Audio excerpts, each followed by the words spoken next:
हम लोग का एकदम खत्म होता चला जा रहा है। हम लोग पर चढ़ाई, चार तरफा चढ़ाई हो रही है। आप रियलाइज करिएगा, आहिस्ते आहिस्ते करके एक एक इदारा खत्म हो रहा है, खत्म करने की साजिश अभी हो कुछ रही दिन है। से आप सुन रहे हैं, एक मुद्दा बहुत चर्चा में है।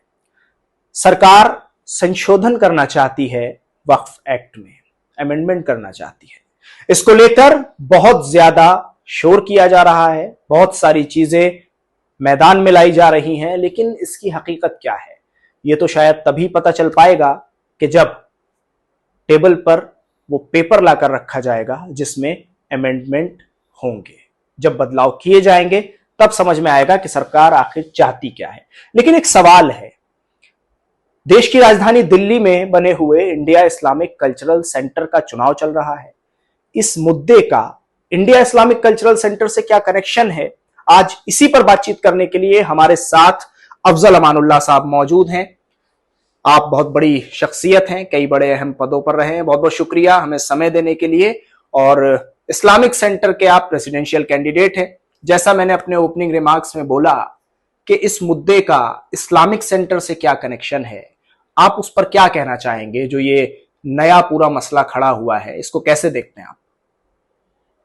ये अगर आप हमसे पूछ रहे हैं तो मेरा तो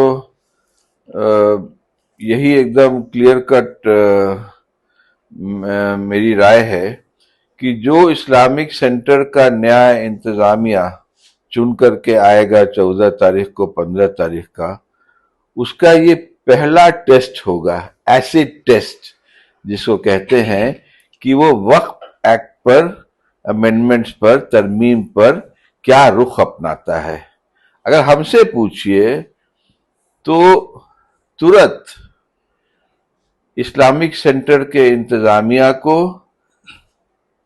सभी पॉलिटिकल पार्टी से बात करना चाहिए कि जो बिल पेश हो रहा है वो बिल को पार्लियामेंट के सिलेक्ट कमेटी में भेजना नहायत जरूरी है, और इस पर उनको लेना चाहिए सारे ऑपोजिशन पार्टीज को, और वैसे भी पार्टीज जैसे बिहार में जदयू है नीतीश कुमार की, या आंध्रा में टीडीपी है इसकी, चंद्रबाबू नायडू की, जो सपोर्ट कर रहे हैं बीजेपी गवर्नमेंट को, लेकिन जो हम लोग के समझ से अभी भी सेकुलर हैं, तो उन लोग का सपोर्ट लेकर के बिल को रेफर कराना है सिलेक्ट कमेटी में।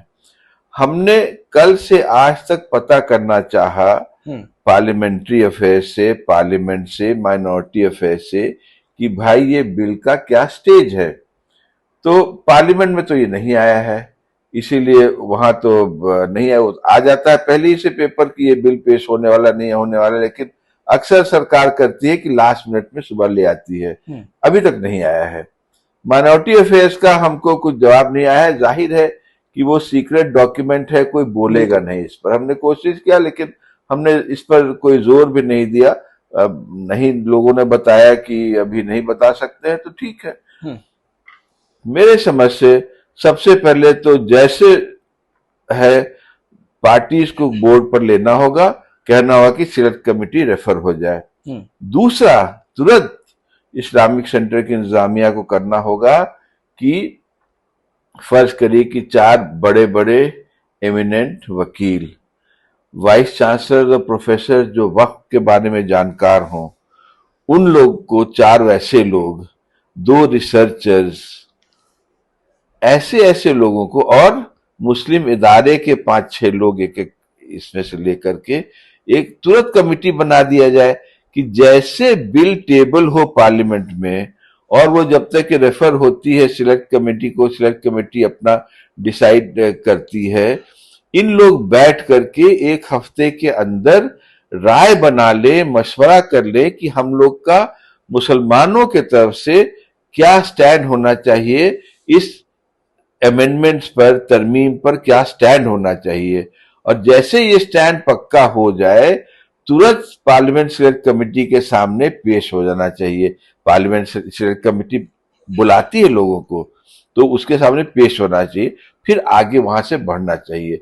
इस्लामिक सेंटर को इन लोग को बुला करके अपने यहाँ कमरों में रख करके, जो बाहर से आदमी आ रहे हैं, अपने कॉन्फ्रेंस हॉल में बैठ के तुरंत चर्चा शुरू कर देना चाहिए इस एक्ट पर। तो ये बहुत आसान काम है और जल्दी में होना चाहिए, लेकिन जैसे सरकार बिल पेश करती है। अफजल साहब, आप ये कहना चाह रहे हैं कि पहली आवाज जो उठनी चाहिए वो इंडिया इस्लामिक कल्चरल सेंटर से उठनी चाहिए?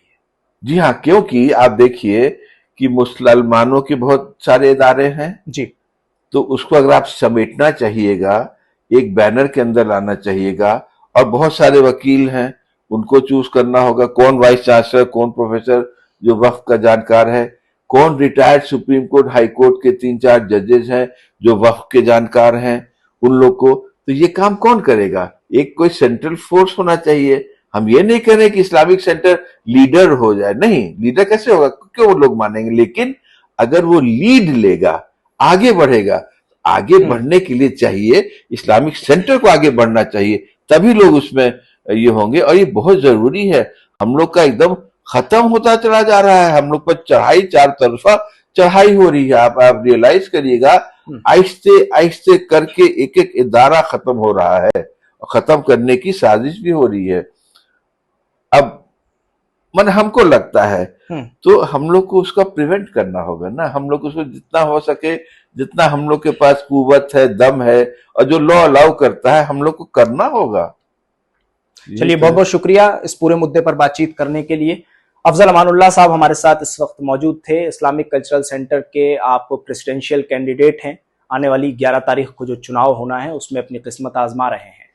बड़ी बात कही है, और वो बड़ी बात यह है कि जैसे ही ये बिल सामने आता है, सबसे पहला जो रद्द अमल है वो इंडिया इस्लामिक कल्चरल सेंटर की तरफ से होना चाहिए, और इसके लिए अभी से तैयारियां शुरू होनी चाहिए। तो अब आप यहां से समझ लीजिए कि इंडिया इस्लामिक कल्चरल सेंटर एक बहुत बड़ी और अहम भूमिका निभाने जा रहा है। कोई भी प्रेसिडेंट बने, लेकिन जो बात अमानुल्लाह साहब ने कही है ये एक बहुत बड़ी बात है। अगर इस पर अमल होता है, और जिस तरह आपने बताया है, जो खाका तैयार किया है, अगर इस खाके को अमली जामा पहनाया जाता है तो एक बहुत बड़ी कामयाबी हाथ लग सकती है। दिल्ली से INN चैनल के लिए साहिल नकवी।